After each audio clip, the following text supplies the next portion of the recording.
लायामल शौकत नवाज मीर साहब देंगे। मेरी एक बात समझना, आज अगला मित्र खड़े हैं सिर्फ इस वजह से कि हम पुरअमन हैं।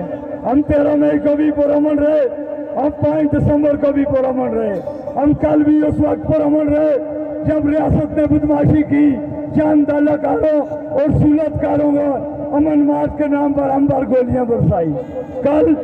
कल भी इस शहर के नौजवान बहुत जज्बात में थे। हमने आपसे गुजारिश की, हमने आपकी मिन्नतें की, पुरअमन रहेंगे, वादा करो कल तक पुरअमन रहोगे।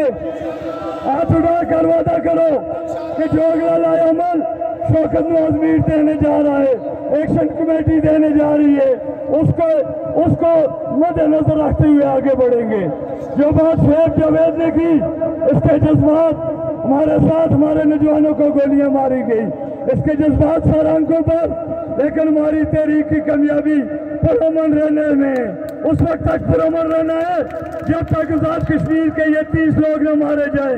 ये वादा करो, नहीं जज्बाती होना। ये जो लोग आए, जो DGI-SPR पाकिस्तानी चैनल पर बैठकर ये चला रहा है कि इन्होंने मसला जदोजहद शुरू कर दी, वो ये कह रहा है एक्शन कमेटी ने असला उठाया और अमन मार्ग पर हमला किया। आपने इसको गलत साबित करना होगा। अगर इसको गलत साबित करोगे तो ये तहरीक आगे बढ़ेगी। आखिर में नीलम से भी हमारे लोग आ रहे हैं, अगर वो पॉइंट पहुंच जाए तो रात को पंडाल परेड में लगेगा। अगला लायामल शौकत नवाज मीर साहब अनाउंस करेंगे। आप तमाम अहबाब का, आपकी मददों का, आपके जज्बों का बहुत बहुत शुक्रिया। वाह।